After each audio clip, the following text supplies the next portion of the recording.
kahit na mawala ka na, if you believe in God, you believe in your craft, and you believe that people around you can help you, there's always hope that, no, I can do this. Kasi I'm not alone. Malayo sa ingay ng syudad, sa Antipolo nakatira ang host na si Jojo Alejar na mas kilala bilang Jojo A. Build and sell ang negosyo ni Jojo A at isa ito sa kanyang mga dapat ibebentang bahay. Pero na love at first sight daw ang kanyang misis nang makita niya ito, kaya sa halip na ibenta, sila na ang tumira sa 3 palapag na bahay na ito. So, nakailang bahay na kayo? 3. 3. 3! Pero ito, baka dito na kami mag-stay. Dito na kayo. Bakit? Anong gusto mo dito sa bahay na to? Mas presko siya eh. Presko. Presko, the view is very nice. Tapos may 2 akong anak na babae na kung bibisitahin nila, mas mahirap. Kasi akit ko pa muna. Napansin ko yung parang mood ng bahay mo minimalista, no? Yes, ayoko nung masyadong cluttery. Kasi I have 4 kids 2 boys and 2 girls Oo. So, mga maniliit pa, maganda yung takbo sila dito sa loob. Oh, ito, may piano dito. Sino bang nagpa-piano? Hindi. Ako, yung mga bata, pero Nagko-compose ka rin ba dati? Yes, I have several songs na ibang mga artista kumanta. I do jingles also for yung mga commercials, gano'n. Right. Tapos meron ding gitara. Nagigitara ka rin. Yes, nagigitara rin ako. May telescope pa dito. Sino naman ang mahilig sa astronomy? Hindi, pangkapit bahay yan.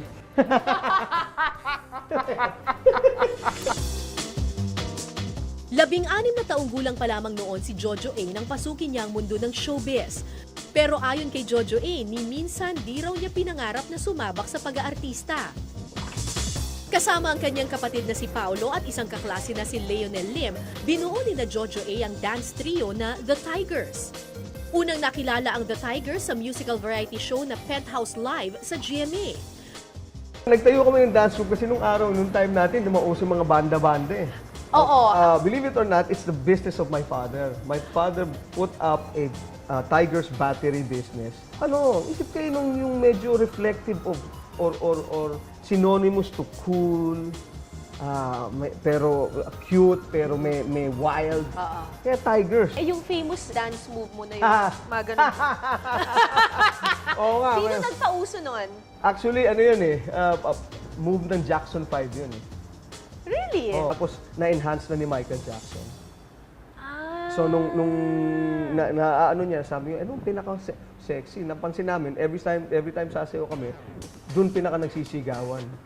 Mga babae, mga kakatsi, pag gano'n namin. Ow! Wow! Anong pakiramdam nun na from a student na katulad mo na hindi naman artista, biglang tinitilian ka na ng mga chicks nun? Uy, hindi pa uso yung talagang yung mob ganon, nangyayari na sa amin yan. And to make it more interesting, and these are not, I'm not demeaning naman the masses, no? These are the convent exclusive schools. We're looking at Merinon, Miriam na ngayon pala yan. Oo, Merinon pa dati. Merinon, Oo, Assumption, San Agustin, St. Paul, I St. suppose. Paul. Lahat ng creme de la creme na eskwelahan. Na tipo bang, ladies, yung mga mother, ladies, okay, let's show these 3 gentlemen who are going to dance that we are 3 gentlemen palang sigawan. Oh my God, Tigers! Ganun sila. Ganun kami palupit nung araw. Dala ko nga pala itong mga paddle, oh. Ano pakita yan? Pambira ka, ang daming tao dito, eh. Kasabay ng pagganda ng karera ni Jojo A, isang hindi inaasahang pagkakataon nang nangyari. Nalugi ang negosyo ng kanyang ama, dahilan para magpatuloy si Jojo A sa mundo ng showbiz. I had to do it because it's one way of me helping out, my mom and my dad also. I didn't want to be a burden. I was college boy ako eh. Ayoko na nang hihingi pa ako ng panlabas o pag ganyan. Tama naman na na mangyari rin, I saw God's purpose na Kasi it taught me a lot of things to be more responsible.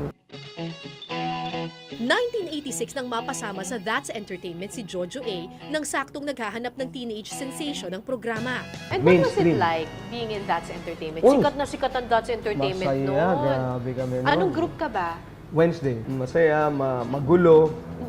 Maraming away bata, pero it's a typical parang art school, Art school na na you're getting your education in show business at a very young age, and they're getting it on air, you know. Jumbo! Jumbo! Jumbo!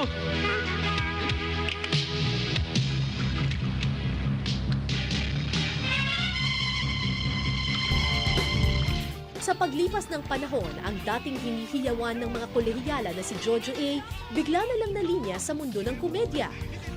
Bakit? Ba't hindi mo tinuloy yung pagiging heartthrob, tapos matinee idol? Bakit nag-comedy? Napansin ko, wala, ang dami ng pogi na bago. Dami ng pogi na bago, ang dami mga mas bata. Wala talaga eh, it's not... Hindi uubra. Hindi uubra na, hindi na. Kasi I was getting older. Plus, it was when I went back to show business, medyo may edad na ako, hindi na ako, because I stopped na after that entertainment. Mula pagsasayaw hanggang pag-arte, hindi na nakasabay si Jojo A sa indak ng show business, kaya kinailangan niya itong iwanan. Pero meron naman daw bagong pintuan na nagbukas para sa kanya. So, this is your kitchen. I like this idea na may bar. Yeah. Pwede ka dito kumain. Kasi ito yung breakfast nook, hugasan and everything, no? So, it's also a working nook ito eh. Oo. So, functional siya. Functional siya, oo. Hindi katulad ng iba, hindi ginagamit pang ano. Hindi, ito, I see to it that everything they work here. Nice. So, halos lahat ng mga binibuild and sell ninyo ganito? Yes, ganito. Minimalist. Very minimalist. Simple lang. Para pagpasok, bukas, maluwag. Iba yung maraming naiikutan. Pwede ka tumakbo. Mabilis ka. Uy, ka! Uy, isa! Di ba? Kapag-exercise ka pa, di ba? Right. Diba? Very, very simple. Oo. Tapos, ang pinakamagandang parte ng bahay ninyo, ito, may backdrop ka agad. Oh, yes. Diba?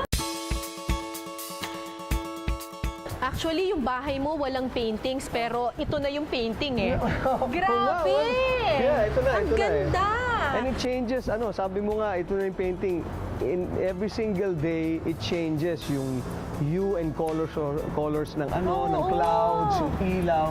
Tapos may instant aircon ka na. Grabe yung sarap eh. Oh. Diba? Sarap. I suppose mas maganda ito kapag gabi. Oh, yes. Kasi kita-kita mo yung city lights. City lights naman siya sa gabi.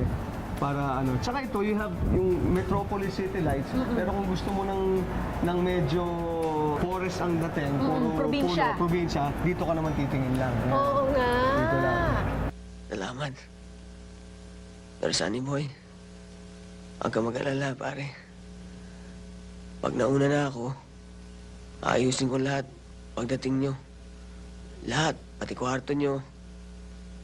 Kay San Pedro, sa taas. Dumating din ang araw na sinubok ang ningning ng kanyang bituin. Bakit ka nga ba nawala sa showbiz for a time? I got disillusioned eh. I got kasi at one point, the industry will dare you to prostitute yourself. Prostitute. May mga wheeling and dealing dyan na if you do this for me and with me, I will give this to you. If you are friendly to me, Okay. you will get this. Did you get indecent proposals? I got indecent proposals, Oh my which I gosh. did not. I don't have anything against, it's just that it's not me. It's not me na So, instead of, di ba, sabi ko nga, di ba, there's a saying that goes, if you cannot stand the heat, you get out of the kitchen. So, sabi ko siguro, sabi ni Lord, hindi para sa akin to. There are some Pinagsisihan mo ba yung decision mo not to succumb to yung Oh no, ganung no. culture ng industry? Kasi that's precisely the reason why kahit hindi ako sumikat, lalo na noon, hindi ako sumikat, I did not succumb to that, no? I held my ground. I still believe that if I wanted to be there, all I need to do is just wait for the right time, leave it to God in His all perfect timing, God's Right. perfect timing. I'm sorry to have to ask this, pero anong feeling ng malaos? Kasi you were at the peak of your career. Tatawagan ko si ano. Ah! Para sa akin ba yan? Ay, gano'n. Hindi ko sagot. Sige, confidence level natin. For sure yan, Jojo. To me, it was never an issue with me whether kasi nung kaputukan when I was really at my peak, Yeah. I never really felt it eh. Kasi ang basis ko lang mga pan chicks lang yun eh. Ganun. Wala ako talaga. So, hindi mo inisip na sikat ka? Well, of course, it was disappointing because wala ka ng TV show, wala ka ano. But then again, it was disappointing to me because wala na ako sweldo. So it was all about the money. Ang pangalawang karera ni Jojo ang nagbigay sa kanya ng daan para makilala ang pinakamahalagang tao sa kanyang buhay, ang kanyang asawang si Gia. 2004 nang maganap ang civil wedding ng dalawa. 2010 naman nang magpakasal sila sa simbahan. Tell me something about your wife.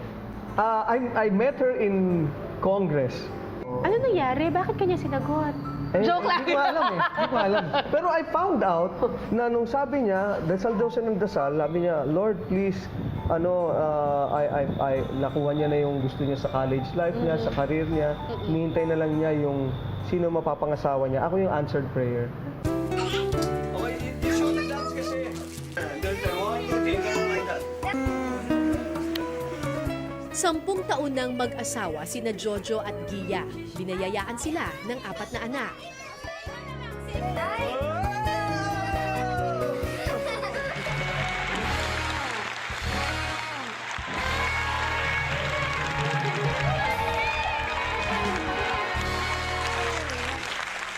Let's talk about the news now. Yung 2003 nang maging station manager naman si Jojo sa nooy RJTV Channel 29. Dito rin unang ipinalabas ang medyo late night show at ito ang naging daan para muling makabalik sa telebisyon si Jojo A. And now you're a talk show host. Yes, well, yun yung... Sumusunod kila Jay Leno, Conan O'Brien. Thank you. Being lined up with them is it's quite a compliment. Paano mo na-discover na pwede ka dun sa linyang yun? I went into RJTV. Oo. Hindi pa ganun Oo, kalaki oo, RJ. No? RJ. Tapos sabi niya sa akin, pare, traffic is terrible. Sabi niya, why don't you do something here? Anyway, galing ka naman showbiz. Do something here to while away the traffic. Eh boss, hindi ka naman live naman tayo eh. Sige, I'll do a late night show. O sige, do it. Sabi niya, when can you do it? Well, huwag ka naman prepare, pare. Magsalita ka na lang dyan. Magsalita ka na lang dyan. Sige. Ganyan na nagsimula. Dapat ibalik ang pera. What about bashers on social media? Meron ka bang mga ganyan, bashers? Dami. Marami. Anong sinasabi sa'yo usually? Well, usually sinasabi sa akin is one yung nangungopia lang daw ako. Sabi ko, obvious naman eh. It's a late night show with our own issues. And how do you respond to that? Well, okay lang. Kasi to me, if it will yield something good, it doesn't matter if I copy it eh. It doesn't matter kung ito kopyang-kopya or ano. Basta for as long as it will yield something good, okay sa akin yan. Manalo man matalo, ang importante, meron tayong 5,000 na jacket! Mas pinagtutuunan ngayon ng pansin ni Jojo A ang kanyang mga negosyo. Katunayan, nagtayo pa siya ng kanyang sariling TV production, ang Jojo ATV Group, kung saan siya mismo ang producer ng kanyang mga programa. Maliban sa pagiging host, abala rin si Jojo A sa pagiging real estate developer. Siya ang kasalukuyang Vice President for Communications ng isang real estate company. Siya rin ang may hawak ng marketing at PR nito.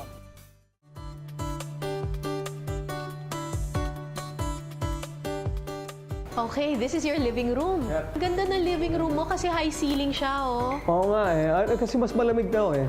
Which actually, totoo naman, mas malamig pag high ceiling eh. Oo, kasi ang init, umaakyat agad lahat. So, dito. Oo.